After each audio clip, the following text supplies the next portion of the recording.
We're gonna have to crouch down to get in the shot. But what's going on, YouTube? Welcome back to another video. We're doing another series on the which is best for you. Today we're gonna be doing a 2017 Infiniti Q60 versus a 2017 BMW 440i. So the comparison today is two-door big body coupes. We're doing Infiniti with Steven's Q60, which is of course Japanese, and then we're gonna be doing a BMW 440i, which is European, of course. The reason I picked both of these cars, of course I wanted to get Steven's car in the channel, and then we're comparing it to a 440 because that's something that Steven considered getting. They're both two-doors. We're gonna do both, I guess, base models because Steven's Q60 isn't a red sport. We're simply just gonna be doing a base 440i versus Steven's Q60. I know that there's a lot more options for the BMW 440i, so we're simply just gonna be doing what's closest to Steven's car. Of course, we're gonna talk to Steven about the reliability and some of the problems and benefits that he's had with his Q60, and first going over the specs on both cars. So let's go over the specs for the BMW 440i right now.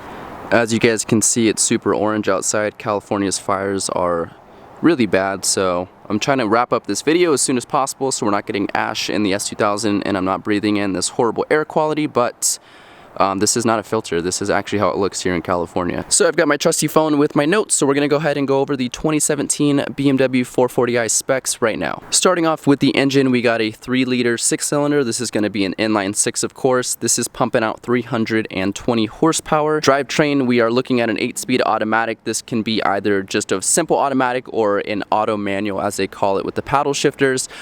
There is an option to get a manual, which is quite rare to find with these cars, but we're just going to be talking about the automatic since Steven's car is an auto and the Q60s only come in automatic. You can get this car in rear-wheel drive or you can get their X-Drive, which is going to be, of course, all-wheel drive. We have an average MPG of 25 miles per gallon. Of course, that's going to be city and highway combined.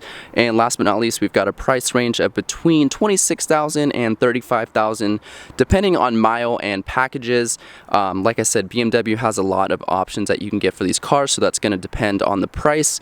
But yeah, we're looking roughly between 26 and 35. Of course, there's going to be some leeway on both of those ends, but that's going to be our price range. Now, Steven's not here quite yet, so before we get into the Q60 specs, I simply just wanted to say, if you guys do enjoy this series, then leave a comment down below and let me know what other car comparisons that you guys want to see in future videos. If you guys want to see more detailed descriptions or specs on the cars, then also let me know. I've been thinking about maybe incorporating interior shots and talking about the, I guess, build quality of the cars and comparing that rather than just the simple specs that I list out for like drivetrain and horsepower and price, things like that. So if you guys want to see more specifics, let me know in the comments down below.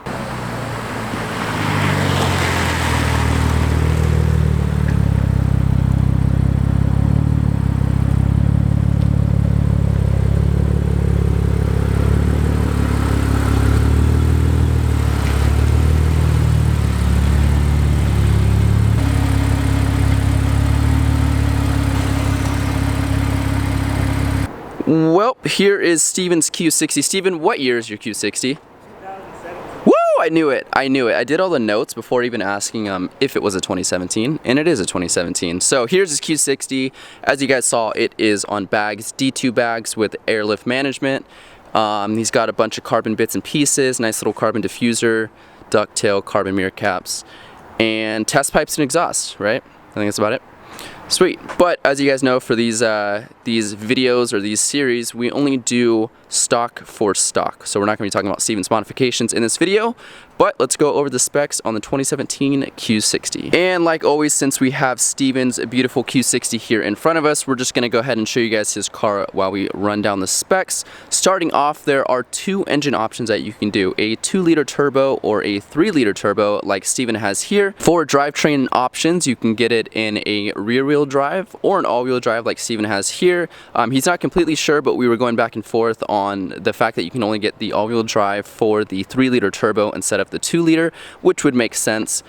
For the 2.0 turbo, we're looking at about 208 horsepower stock, and for the 3-liter turbo, we're looking at about 300, and of course the 3-liter is going to be a V6. On both cars, you can get a 7-speed automatic or a 7-speed auto manual, which is with the paddle shifters. Combined MPG for the 2-liter turbo, we're looking at about roughly 25 miles per gallon, and for the 3-liter turbo, we're looking roughly at about 22 miles per gallon.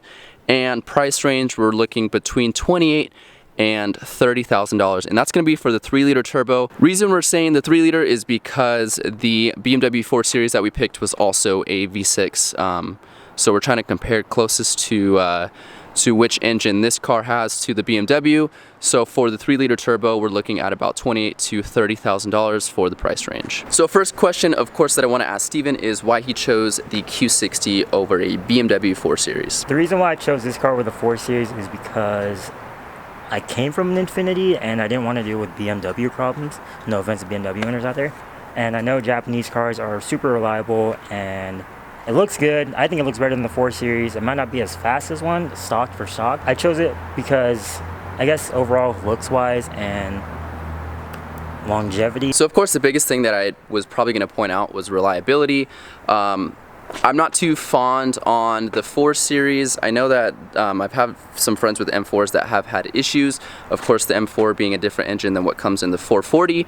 But I mean, hands down in general, it's pretty much just like, I guess, common knowledge that Japanese cars are typically more reliable than European cars. He said he came from a Infiniti G35, so sticking with the Infiniti bloodline, he went with the Q60. So reliability was, of course, a big thing for Steven. He wanted to make sure that he wasn't going to have to spend money on fixing the car rather than modifying it. I know that BMWs have a huge platform for modifying parts and aftermarket parts, but I want to ask Steven his thoughts, and from research, if there's a lot of aftermarket companies that make parts for the Q60. From what I've seen, yeah, in terms of like, I guess, like aero and bodywork, wheels, I guess doesn't really count. Exhaust, all that performance stuff. It's pretty much like Tommy's S4, like the S4 platform. Yeah. It's pretty much based on tuning, I guess. What I've seen, like, okay. It's like a good platform from tuning. So I guess, like in the long run, if I keep this car long enough, I'm pretty sure later on down the road, it will have potential to like... They'll just keep building on it? Yeah, keep building on it. So like Tommy's S4, I think what Steven's trying to say is that you can pretty much do basic bolt-ons, but where you get a lot of the power is, of course, the tuner's capabilities and him just tweaking things here and there and making the car perform at top notch, rather than just doing fully built engines and things like that. The car is... It's been around for a few years, but I feel like compared to the S2K or other tuner cars, this is still relatively new, and people are still kind of tweaking around and learning about the engine and trying to get the most power out of it. So, but yeah. Both cars, I'd say, have heavy performance aftermarket parts that you can get, so whether you're looking to modify the car or keep it stock, I'd say either way you're pretty much good to go with the BMW or the Q60. Now, we chose the 440i because both cars are coupes, so space and just cargo space isn't really going to be a topic on this video. Both cars are about the same size. Again, they're two, big body coupes, and that's what I love about the looks. The Q60, I think, in my opinion, does look a little bit better than a stock 3 Series. Of course, Steven's car is bagged and lowered, so it looks a little bit more aggressive, but in general, I think the body lines on the Q60 look better, which is definitely a huge factor for me if I was deciding between the two. I think a stock 3 Series just kind of looks like a commuter car.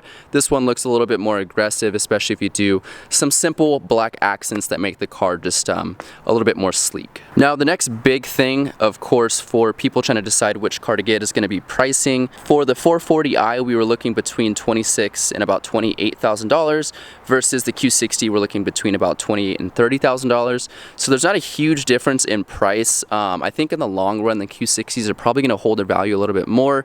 BMW comes out with just new generations and new options every year.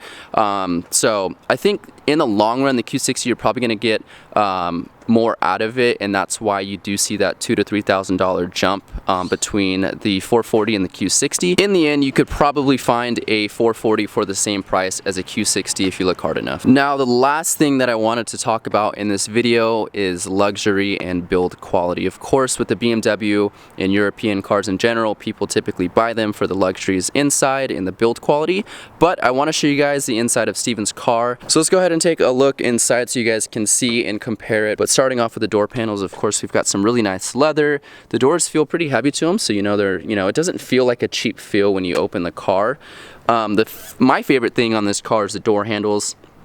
Just the I guess the design and the style behind it's really nice.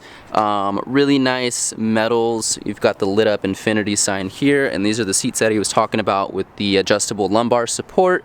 Of course it looks luxury, but these still look really sporty as well. Looks like they would hold you in very well. We've got all black on the roof lining and the A-pillars. A sunroof up there, which is nice in the premium package.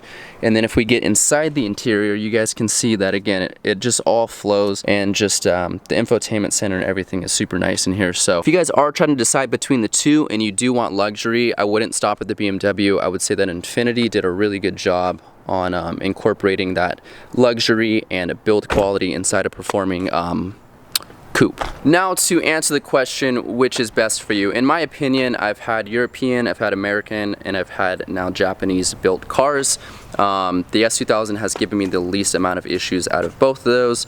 I know it's really general and it's kind of, I guess, not correct to say, but in my opinion, you can't beat Japanese reliability. And if I was gonna go with a daily driver that was between the 440i and the Q60, I would choose the Q60. Like Steven said, stock for stock, the BMW might be a little bit faster, but you can make the Q60 just as fast and sound good.